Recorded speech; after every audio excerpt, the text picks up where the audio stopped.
Hola, buenas noches, ¿cómo están? Aquí transmitiendo en Facebook Live. Muchas gracias a los que nos están viendo en esta plataforma, también a los que nos ven en YouTube, en la página de un servidor, Genaro Villamil, en la página del blog Homo Sapien y de la revista Proceso.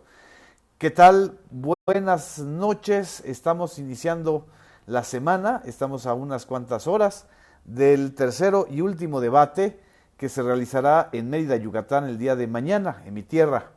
Aquí saludo a Andrea Bustamante, a Roberto Vázquez Sánchez, a Norma Iglesias, que se están sumando a esta transmisión.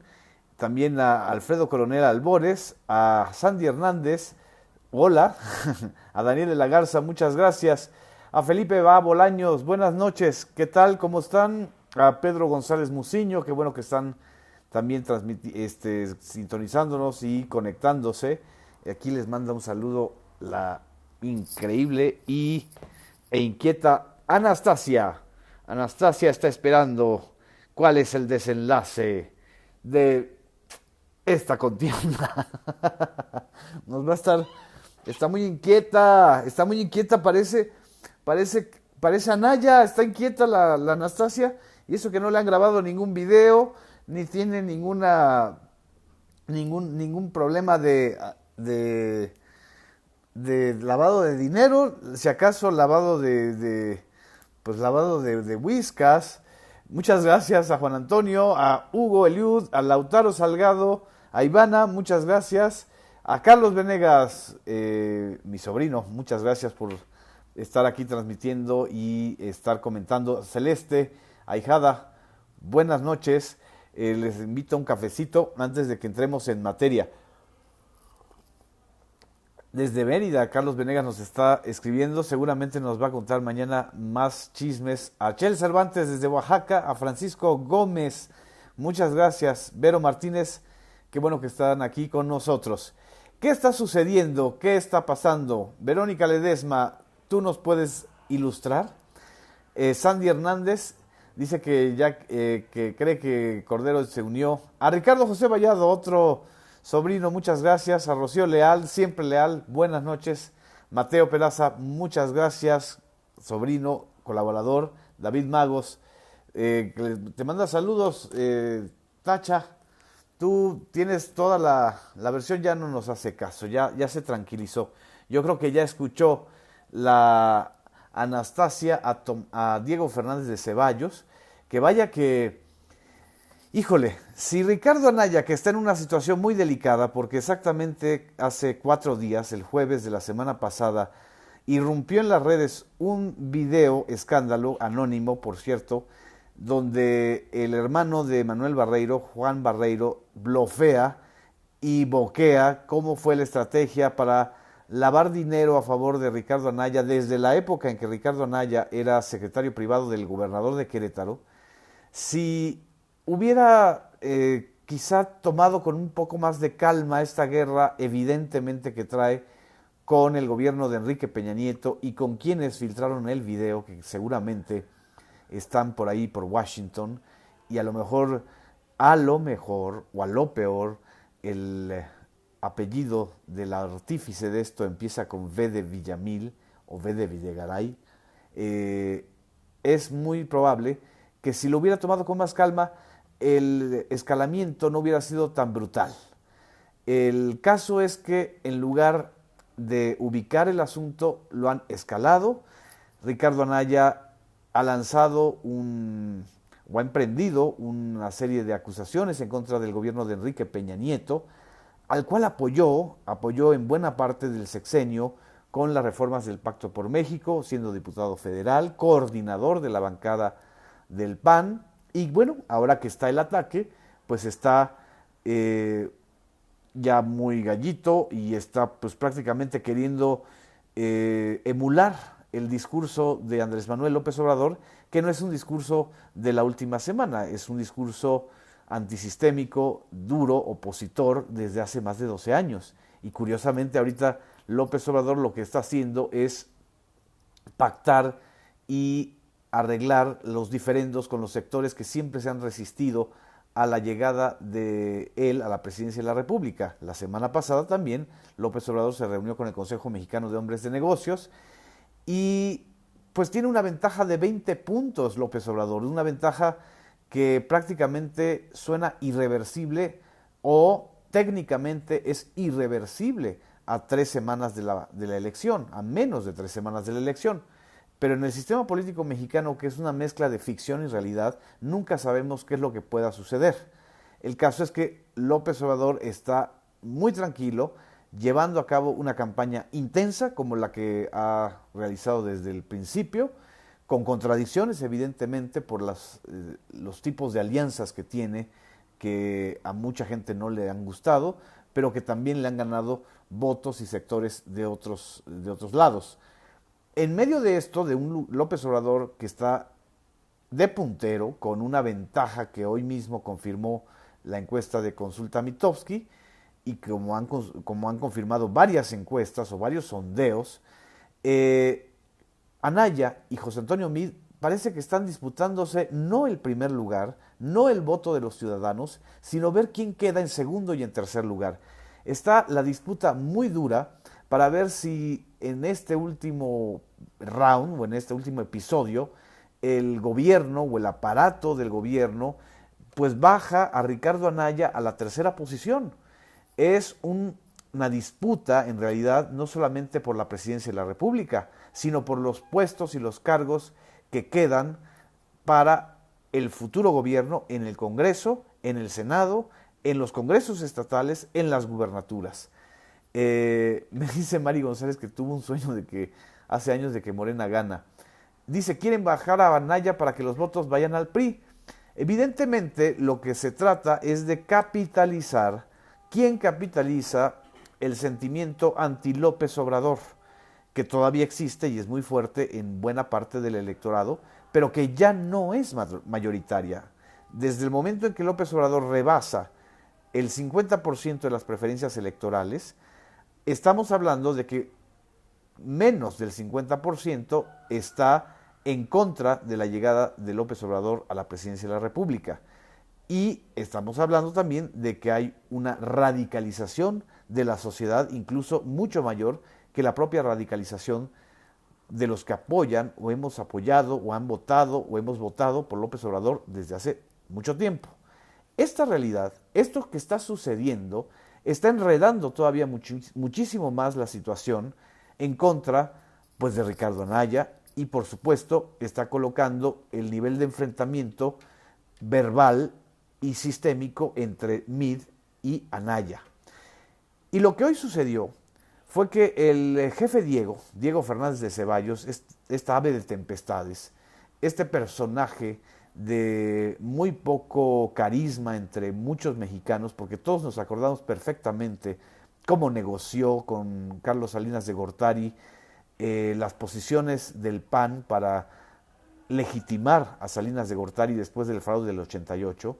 Todos nos acordamos de los desplantes del jefe Diego, pues como una especie de coyote de Angora del gobierno de Salinas y de los gobiernos posteriores.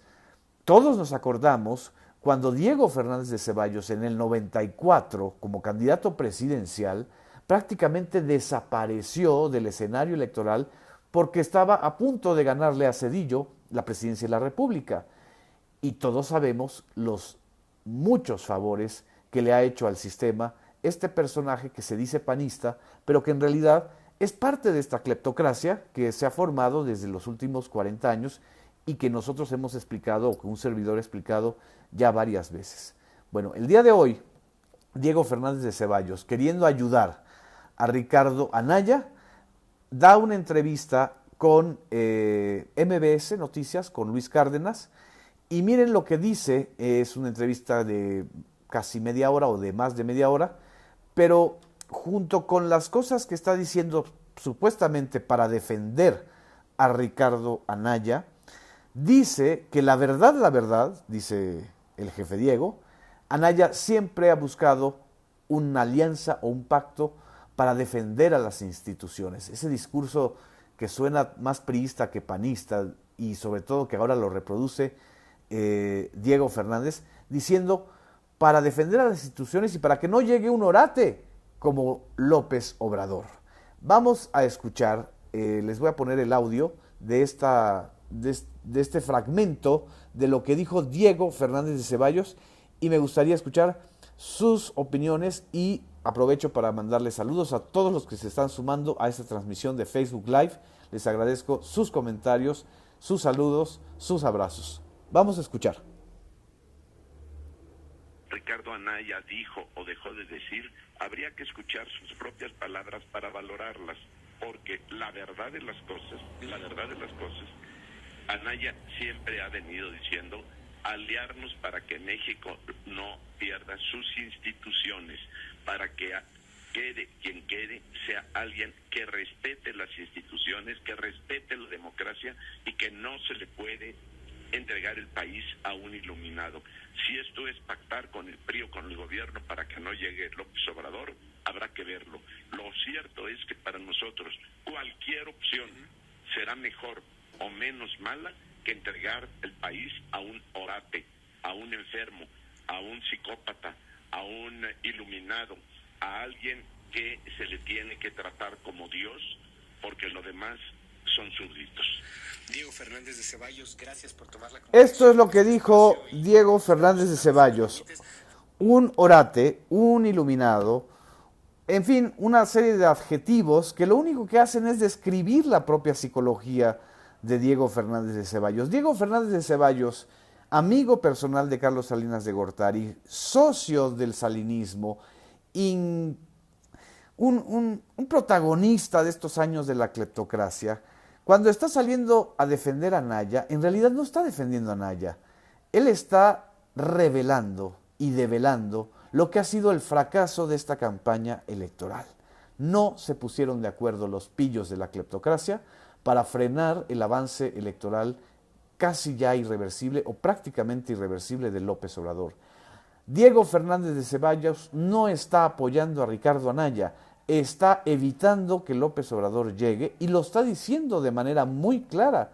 Anaya, la verdad, está por pactar con quien sea para evitar que López Obrador llegue. ¿Qué es lo que sucedió entonces que ha salido tan mal esta estrategia y este episodio que estamos viendo? Es una comedia, es una cortina de humo, como alguna vez o a varios analistas o comentaristas o ciudadanos han dicho. No, yo no creo que es una cortina de humo. Lo que está sucediendo es que hay una disputa por ver quién se queda con los restos del desastre que está ocurriendo, quién se va a quedar como interlocutor de un futuro gobierno encabezado por López Obrador y de un Congreso en donde evidentemente Morena es muy probable que sea la primera fuerza electoral. ¿Quién va a ser la segunda fuerza electoral? Peña y el peñismo, el priismo que acompaña a Peña, ya no confían en Anaya, ya no lo consideran alguien que haya respetado no sé qué tipo de pacto, pero algún pacto hicieron, porque evidentemente esta información que está surgiendo de los hermanos Barreiro, de la triangulación de fondos, del lavado de dinero de Ricardo Anaya, lo sabía perfectamente el gobierno de Enrique Peña Nieto, pero no la usó ni denunció a Ricardo Anaya mientras le era útil y le era una especie de chico maravilla. ¿Cuándo empezó el diferendo entre el peñismo y Ricardo Anaya? Pues inició justamente con el tema de Coahuila y con el tema del Estado de México. A Anaya le están haciendo al final de la campaña presidencial lo mismo que le hicieron a Josefina Vázquez Mota al inicio de la contienda en el Estado de México, que le hicieron a doña Josefina y que le están haciendo a Ricardo Anaya. Le están exhibiendo la ayuda, la asesoría y la impunidad que le dieron para no denunciarlo por lavado de dinero y quién sabe qué otras más cosas. Ese es el fondo del asunto. Se están peleando los tecnócratas y los cleptócratas.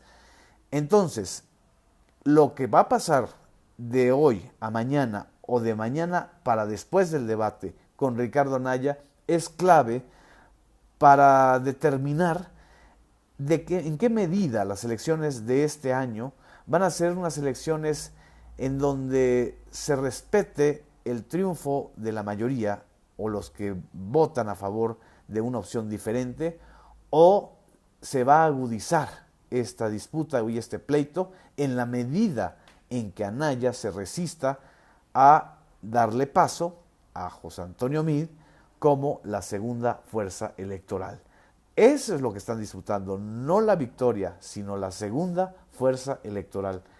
Y quizá lo que están pensando es que ya una vez que Meade milagrosamente esté en esta segunda posición, pues vaya a querer echarle todo el aparato del sistema a López Obrador y a los votantes de López Obrador.